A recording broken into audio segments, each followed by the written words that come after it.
So maybe you can tell us a little bit about you, about your background in banks, and why have you quit?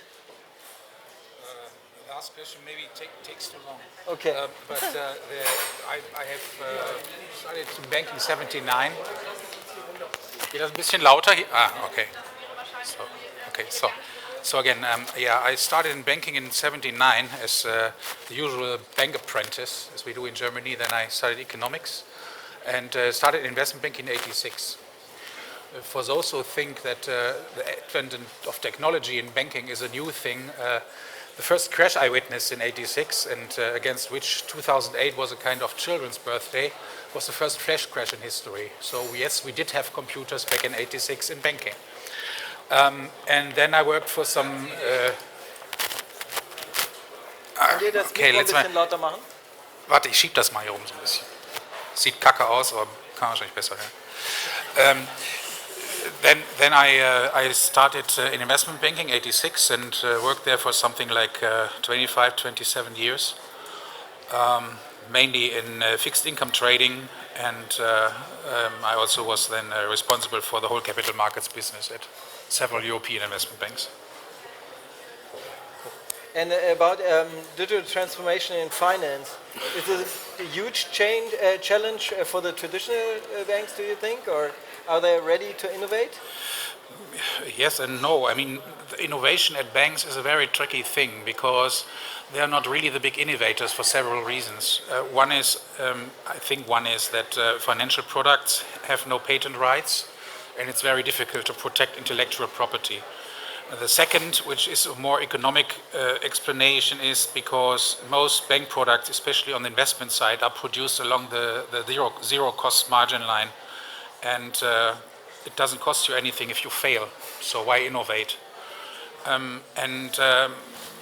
third reason maybe is really that your business model at the end of the day is based upon being bailed out if something goes wrong. So why be innovative? Ist an. Nee, doch, ja. So why be innovative?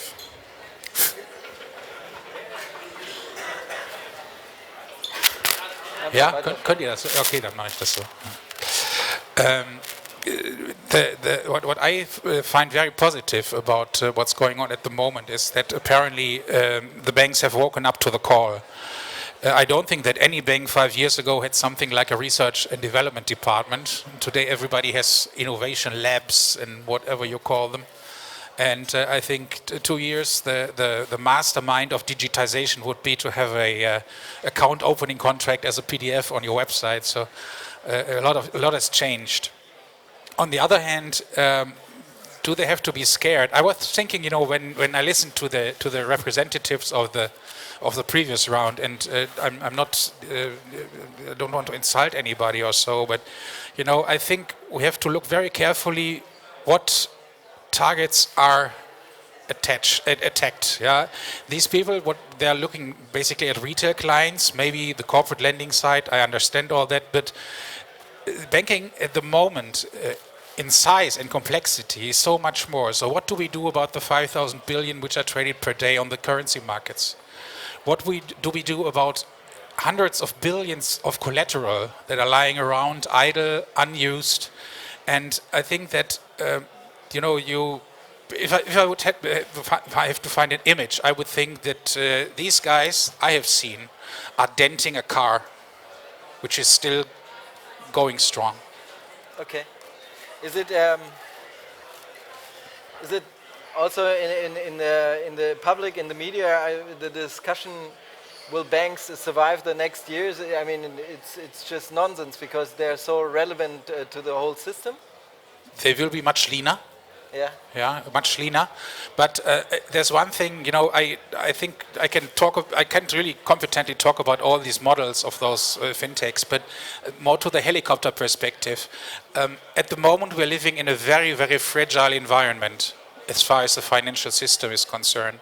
And I think that our politicians and our regulators will do the utmost to preserve the current banking system, not because they like it, but because they know it. And I think that this is something which is underestimated by a lot of people. And as far as fintechs are concerned, I think, I mean, from my point of view, also you can take two attitudes. One thing is those fintechs that were represented on this bench before. They are basically taking existing value chains by bank, optimize them, and outsource them. That's their business model. Nothing against that if it works very fine. With regard to P2P platforms, non-performing loans in Greece are 48%. Once we get there, I think the investors will run away, but okay, that's to be tested.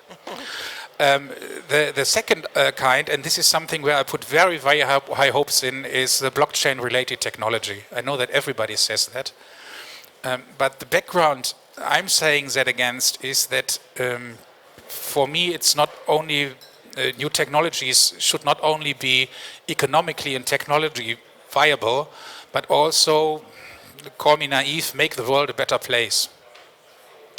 And with substitute currencies, or let's say blockchain technology in a wider way, I think we can solve a big problem for mankind, because I think that if we accept living in a capitalist world, which we may like or not, access to financial services is a human right as access to water or food. And at the moment, 2.5 billion people in the world are unbanked, not underbanked, unbanked. There's no way to have access to financial services.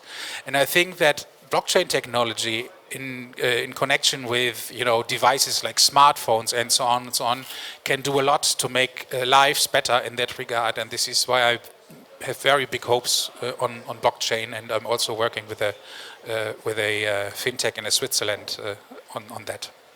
Yeah, I think we will discuss that later in the panel a little more detail. Do you think so? There is a difference between the fintechs today. Some are doing evolutionary stuff. Will do a good job in digital. As I said, doing digital process is not good at all, but they're doing a good digital process, and that's what what they're doing differently to the banks. But there are some disrupting technology like the blockchain. Is it? Yeah, I don't like the word disruption so much, and this discussion about whether fintechs will kill banks or vice versa. I think if you are smart as a fintech, if your business model is only working because you find your way around regulation, stop business. They get you.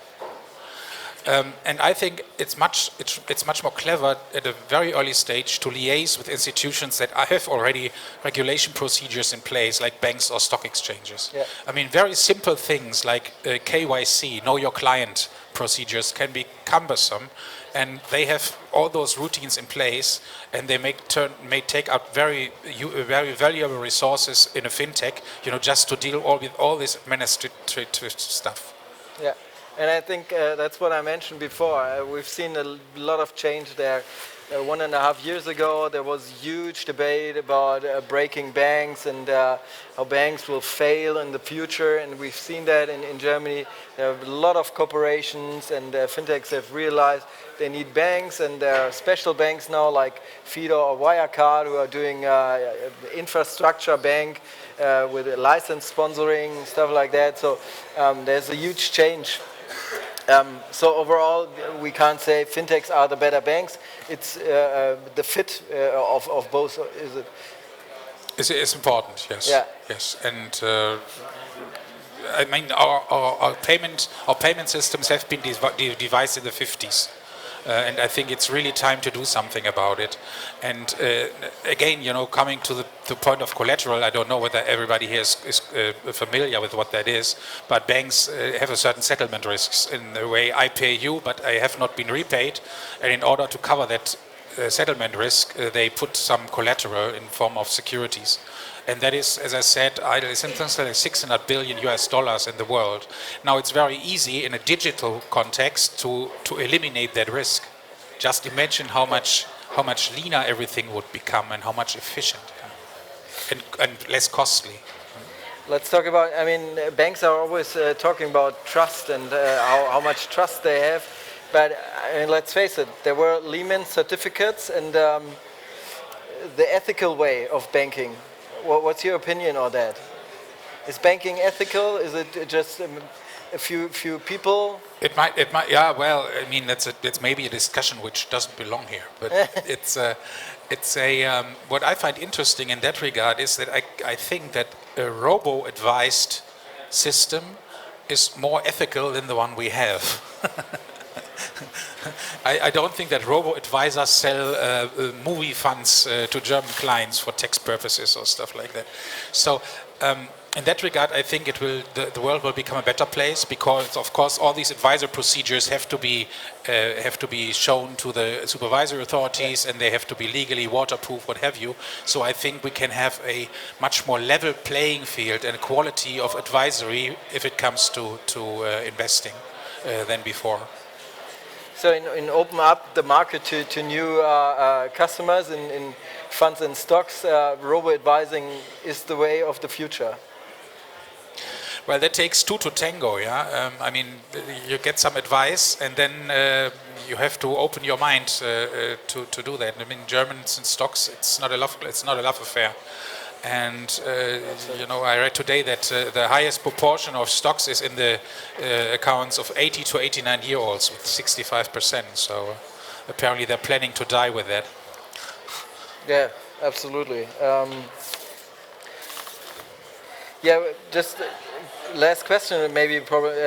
Will big internet players bring new financial products to the market? There is always a discussion, will the Google, Facebooks and whatever come to Germany, take over the banking industry? Definitely not, because I mean, just an example. I mean, Apple's cash reserves are sufficient to buy Deutsche Bank 4 times. Why don't they do it? Because they don't buy dying business models. So what they will do is basically exactly what the fintechs are doing. They will surgically cut out those parts which are interesting for them and leave the rest away. And I think that they will start with payment systems. I mean, Google apparently has launched a mortgage platform in the US already, but I think what they're going to do is start with payment systems, and they are not interested in the proceeds from the paying systems. I think that Mr. Zuckerberg really doesn't care.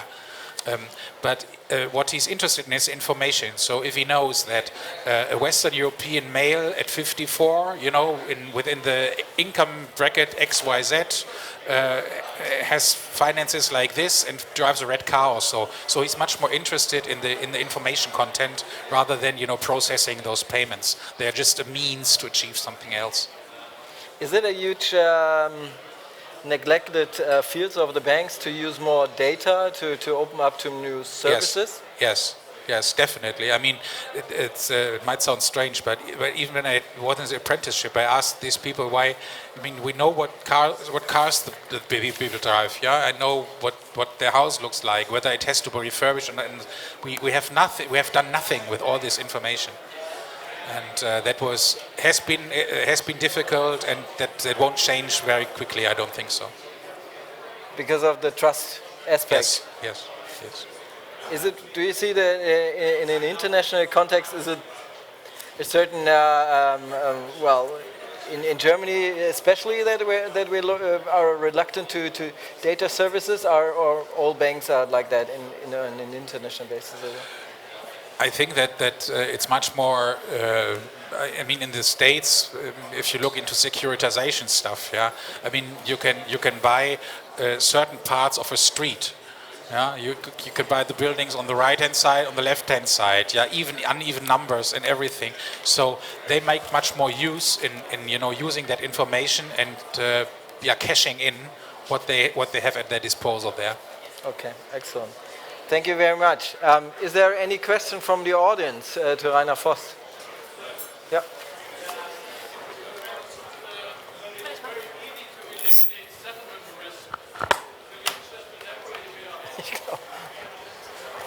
You mentioned it should be very easy to eliminate settlement risk immediately. How could we do it? If you switch to a blockchain-based system, the blockchain doesn't know settlement risk. So there is no let's say, open payment in a blockchain, and there's no double payment. And if you use a blockchain-based transfer mechanism, settlement risk is completely eliminated. Any more questions? Okay. Thank you very much. It was excellent.